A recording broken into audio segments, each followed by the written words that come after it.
Assalamualaikum warahmatullahi wabarakatuh. Alhamdulillahirabbil alamin. Wabihi nasta'inu ala umuri dunya waddin. Assalatu wassalamu ala asrafil anbiya'i wal mursalin wa ala alihi wa sahbihi ajmain. Amma ba'd. Puja-puji syukur kehadirat Allah Subhanahu wa taala yang telah memberikan kita beribu-ribu macam nikmat.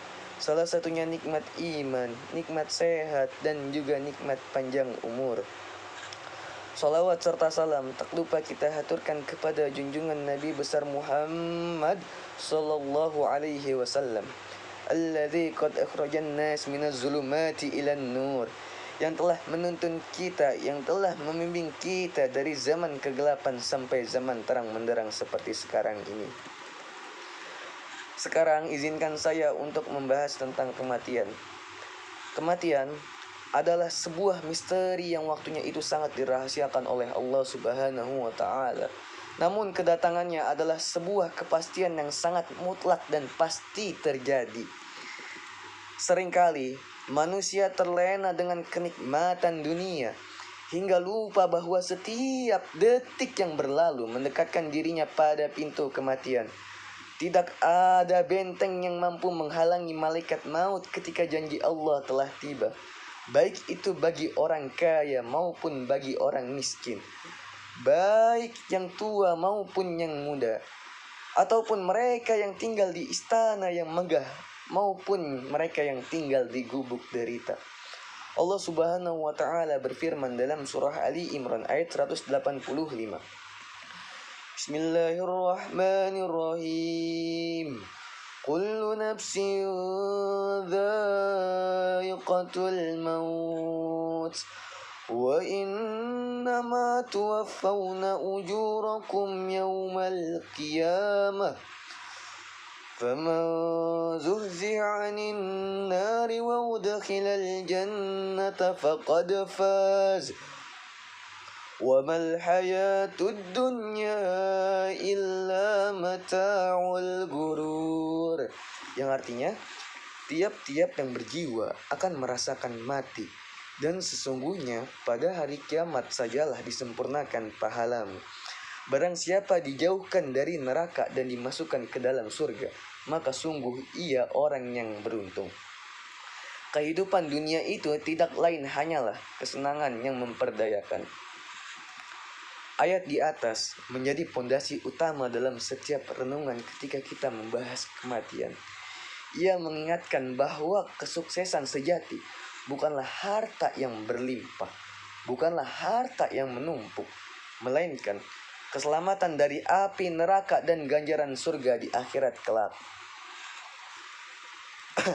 Kadangkala banyak manusia yang baru menyadari pentingnya beramal soleh ketika nyawa sudah sampai kerongkongan.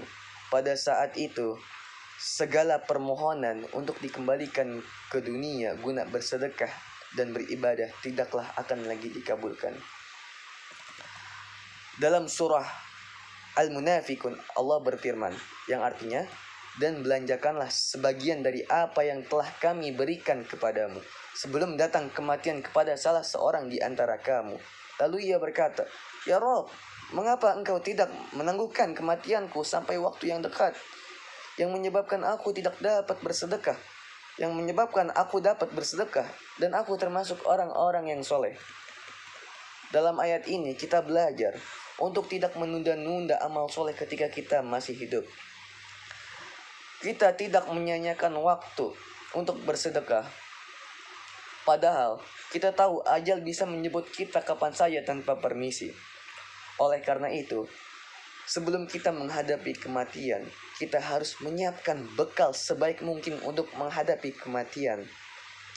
Dalam Islam, kematian bukanlah akhir, melainkan fase transisi menuju kehidupan yang abadi.